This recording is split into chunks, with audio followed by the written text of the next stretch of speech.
Indian Space Research Organization is attempting to land the spacecraft Chandrayaan-3 on the Moon's South Pole, a mission that could advance India's space ambitions and expand the knowledge of lunar water ice, potentially one of the Moon's most valuable resources.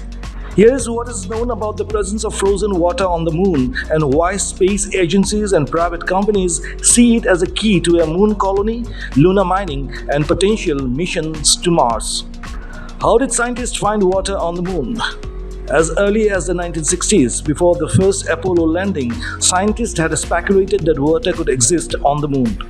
The samples that the Apollo crews returned for analysis in the late 1960s and early 1970s appeared to be dry.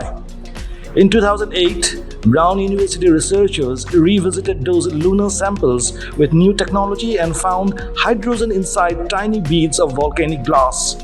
In 2009, a NASA instrument aboard the Indian Space Research Organization's Chandrayaan-1 probe detected water on the Moon's surface. In the same year, another NASA probe that hit the South Pole found water ice below the Moon's surface. An earlier NASA mission, the 1998 Lunar Prospector, had found evidence that the highest concentration of water ice was in the South Pole's shadowed craters. Why is water on the Moon important?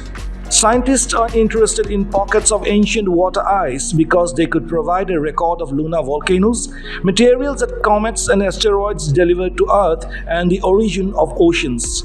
If water ice exists in sufficient quantities, it could be a source of drinking water for Moon exploration and could help cool equipment. It could also be broken down to produce hydrogen for fuel and oxygen to breathe, supporting missions to Mars or lunar mining. What makes the South Pole spatially tricky?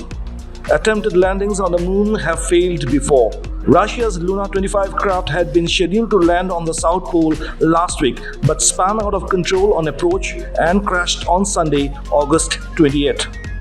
The South Pole, far from the equatorial region targeted by previous missions, including the crewed Apollo landings, is full of craters and deep trenches. ISRO's Chandrayaan-3 mission is on track for an attempted landing on Wednesday after a previous Indian mission failed in 2019.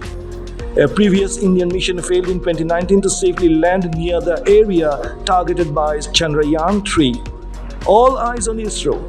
Hours after Russia's space agency confirmed the end of its lunar mission, Chris Hadfield, a retired Canadian astronaut, expressed his disappointment at the failure of the Luna 25 spacecraft, but said that now all eyes are now on India and ISRO's Chandrayaan-3 mission.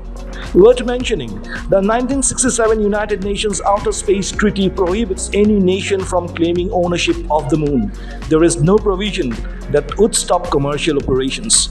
A US-led effort to establish a set of principles for Moon exploration and the use of its resources, the Artemis Accords, has 27 signatories. China and Russia have not signed. One of the major goals of Chandrayaan-3 is to hunt for water ice, which scientists say could support human habitation on the Moon in future. It could also be used for supplying propellant for spacecraft headed to Mars and other distant destinations. Therefore, this third mission from the Indian Space Research Organization aims to become the first to conclusively discover evidence of water on the Moon.